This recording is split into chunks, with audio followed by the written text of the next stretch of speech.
Hi Chelsea fans, Chels Daft here with your match review. Chelsea 0, Tottenham 0 in an evenly contested game, you have to say. Tottenham edged the first half, Chelsea much better second half, just couldn't get that breakthrough. This video is just going to talk about the game itself, performances, individual performances, positives to take from the game, and possibly a couple of negatives. Stay tuned, get involved, drop a like on the video for me, and let's get cracking.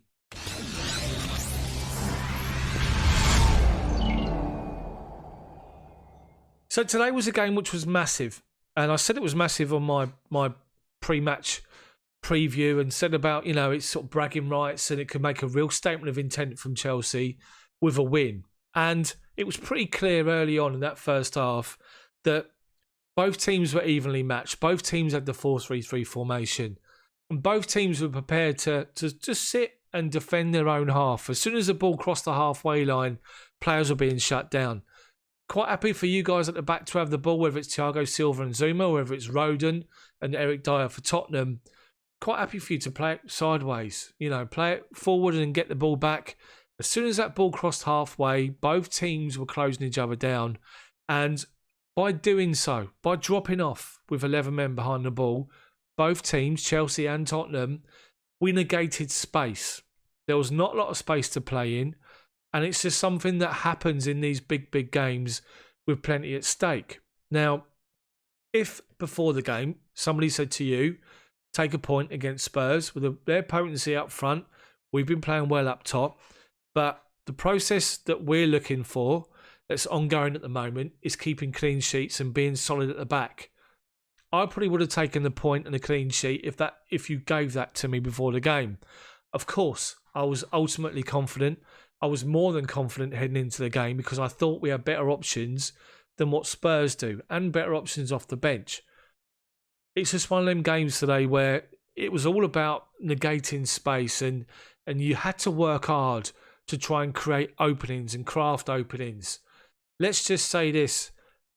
Son was taken off in the game and hardly featured, was oblivious for most of the game. Harry Kane caused us a problem first half with dropping off and sort of just stepping away from the centre-backs and playing in the hole between Conte and the centre-backs. But second half dropped off as well. And the fact that Chelsea's front three were all substituted in the second half tells you a lot about the game and the way it was going and the fact that people were struggling to make a real impression. So let's just look at the Chelsea players overall. I thought Mendy was good, made a great save in the first half to deny Serge Aurier. Second half, when called upon, when Son actually got to a byline and put a cross in, a whipped cross with Reguilon and Harry Kane lurking at the back post, Mendy did well to get there and claw the ball away from danger. So he did well. At the back, Ben Chilwell busy on that left-hand side, putting himself about, getting forward, calm and composed, and it was good to see him really get involved and use his body at times to beat Aurier to the ball and to win the ball back and recycle it. That was good from Ben Chilwell. Thiago Silva, comfortable at the back, gave away a couple of free kicks and was lucky not to get booked. But apart from that, composed, keeps talking, keeps organising, reads the game, reads the play, which is exactly what we know he does. And he was just another good performance from him. He touched the ball probably more than anybody, along with Kurt Zuma. Zuma, again, good performance from him. Totally dominant in the air. His use of the ball is good, apart from late on, when he gave the ball straight to Lucas Moura, who was on as a late substitute, played the ball to Lo Celso, and Lo Celso from the left-hand side, left to centre, outside our penalty box, tried to curl it towards the back post and just curled it 10 yards wide. That was the only blip in Kurt Zuma's performance today.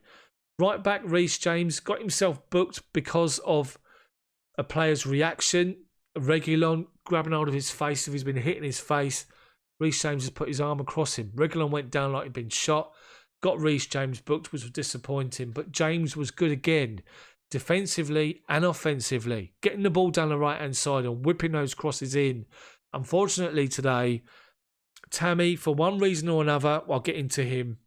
Let me just carry on with Reece James. So Reece James was good, always looking to take a touch and whip a ball in. And he was good today again. Middle of midfield, Mateo Kovacic, Mason Mount and N'Golo Kante, the three of them stayed on the pitch for 90 minutes. All of them worked hard with and without the ball. And I have to give a shout out to Mateo Kovacic because his second half performance was outstanding. He was everywhere at the back, winning balls, putting challenges in, recycling possession, going forward, supporting players, doing what he does when he just bursts forward and just lights up the midfield with those runs of his. I thought second half he was brilliant. Mason Mount and Conte busy, winning challenges, getting back in and supporting, and I thought they were good as well. But for me, I thought Kovacic shaded it on the overall performance today. Kovacic is my man of the match. Up top, Timo Werner frustrated. Tammy frustrated. Hakim Ziyech frustrated. And I said earlier, all of them were substituted in the game. Let's start with Timo on the left-hand side. Now, Timo had a goal disallowed, took it fantastically well the first half, played in left channel, inside their box, left-hand side, comes back on his right foot, curls it into the corner, off the post with Loris beaten, but the replay showed he was just offside. That was unlucky. Apart from that, Timo was always trying to look to get in behind on these balls being whipped in. For one reason or another, overhit. Just couldn't really get himself that involved in dangerous areas where you need him to. And as a result, he came off for Christian Pulisic. Pulisic come on, was busy, didn't really have much of an influence in the game, but it's great to see him back. So Hakim Ziyech now. And he had a game where he was probably non-existent for 20 minutes, 20, 25 minutes. And then he sort of began to grow into it. Unfortunately, for one reason or another, Hakim Ziyech, his crossing was always towards the back post, overhit. At one time, it was on the money. We just couldn't get anybody at the end of it, which was unfortunate. He come off, and it was a pretty average performance, you have to say, from both Werner and from Hakim Ziyech. Tammy up top struggled today for one reason or another.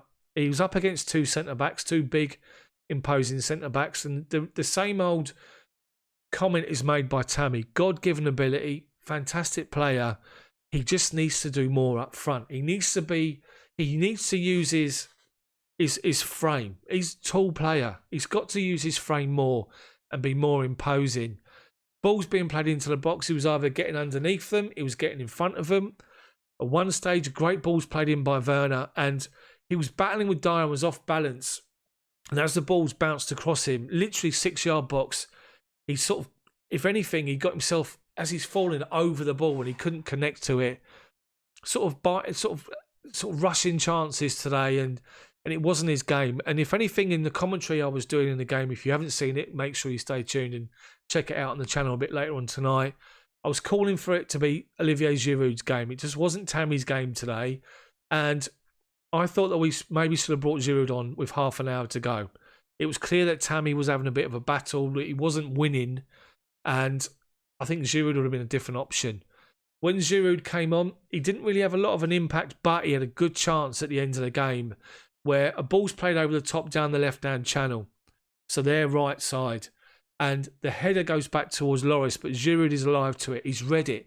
He sees the ball coming down. And as Loris comes out to him on the edge of the box, I think he sort of panics a little bit and he sort of underhits the ball. And he sort of tries to lob Loris, but plays it straight to his hands. And when you see a different replay, it shows it was going wide anyway. But that was a good chance for Giroud. Shame he didn't take it. He only got 15 minutes today plus injury time. Couldn't really impose himself.